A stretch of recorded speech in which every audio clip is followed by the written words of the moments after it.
প্রিয় দর্শক বন্ধুরা, আজকের ভিডিওতে জানিয়ে দেব ২৯শে জুলাই ২০২৫ মঙ্গলবার সকাল ৯টার পর থেকে পরবর্তী ২৪ ঘন্টা আবহাওয়ার পূর্বাভাসে কী তথ্য দিয়েছে বাংলাদেশে আবহাওয়া অফিস।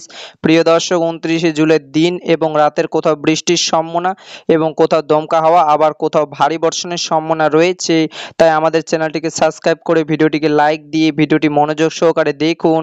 এবার চলুন বিস্তারিত জেনে নেই। প্রিয় দর্শক, এইমাত্র বাংলাদেশে আবহাওয়া অফিস থেকে জানিয়েছে ময়মনসিংহ বিভাগের ময়মনসিংহ, নেত্রকোনা, শেরপুর এবং জামালপুর ময়মনসিংহ বিভাগের এই জেলাগুলোর কিছু কিছু জায়গায় ২৯শে জুলাই মঙ্গলবার অস্থায়ীভাবে দমকা হাওয়া সহ হালকা থেকে মাঝারি ধরনের বৃষ্টি অথবা বজ্রসহ বৃষ্টি হতে পারে।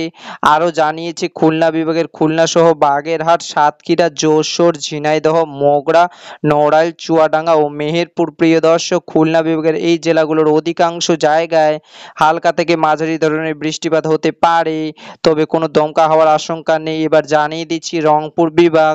প্রিয় দর্শক, বাংলাদেশে আবহাওয়া অফিস থেকে জানিয়েছে ২৯শে জুলাই মঙ্গলবার সকাল ৯টার পর থেকে পরবর্তী ২৪ ঘন্টার ভেতরে রংপুর বিভাগের কিছু কিছু জায়গায় অস্থায়ীভাবে দমকা হাওয়া সহ হালকা থেকে মাঝারি ধরনের বৃষ্টি অথবা বজ্রসহ বৃষ্টি হতে পারে এবং সেই সাথে ২৯শে জুলাই মঙ্গলবার সকাল ৯টার পর থেকে পরবর্তী ২৪ ঘন্টার ভিতরে বরিশাল বিভাগে বরিশাল, পটুয়াখালী, ভোলা, বরগুনা, ঝালকাঠি এবং পিরোজপুর বরিশাল বিভাগের এই জেলাগুলোর অধিকাংশ অঞ্চলে বৃষ্টিপাতের সম্ভাবনা রয়েছে, তবে কোনো দমকা হাওয়া অথবা বজ্রসহ বৃষ্টির সম্ভাবনা নেই, এমনটাই জানিয়েছে বাংলাদেশে আবহাওয়া অফিস। প্রিয় দর্শক, এবার জানিয়ে দিচ্ছি রাজশাহী ও ঢাকা বিভাগ। দর্শক, বাংলাদেশে আবহাওয়া অধিদপ্তর জানিয়েছে ২৯শে জুলাই মঙ্গলবার সকাল ৯টার পর থেকে পরবর্তী ২৪ ঘন্টার ভেতরে রাজশাহী বিভাগের অনেক জায়গায় এবং ঢাকা বিভাগের কিছু কিছু জায়গায় অস্থায়ীভাবে দমকা হাওয়া সহ হালকা থেকে মাঝারি ধরনের বৃষ্টি অথবা বজ্রসহ বৃষ্টি হতে পারে। দর্শক, এবার জানিয়ে দিচ্ছি চট্টগ্রাম বিভাগ।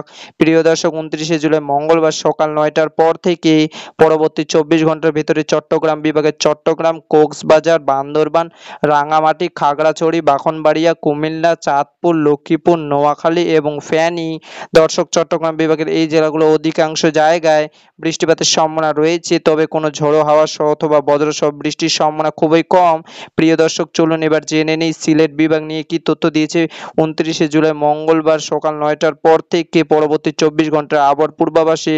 দর্শক, এই মুহূর্তে বাংলাদেশে আবহাওয়া অধিদপ্তর জানিয়েছে সিলেট বিভাগের সিলেট, সুনামগঞ্জ, হবিগঞ্জ এবং মৌলভীবাজার এই জেলাগুলোর অনেক জায়গায় অস্থায়ী দমকা হাওয়া সহ হালকা থেকে মাঝারি ধরনের বৃষ্টি এবং বজ্রসহ বৃষ্টির সম্ভাবনা রয়েছে। দর্শক, সর্বশেষে জানিয়ে দিচ্ছি ২৯শে জুলাই বাংলাদেশের তাপমাত্রা কেমন থাকবে। প্রিয় দর্শক, এই মুহূর্তে বাংলাদেশে আবহাওয়া অফিস থেকে জানিয়েছে ২৯শে জুলাই মঙ্গলবার বাংলাদেশের দিন এবং রাতের তাপমাত্রা সামান্য বাড়তে পারে। দর্শক, এই ছিল আমার কাছে ২৯শে জুলাই মঙ্গলবার সকাল ৯টার পর থেকে পরবর্তী ২৪ ঘন্টার আবহাওয়ার আপডেট।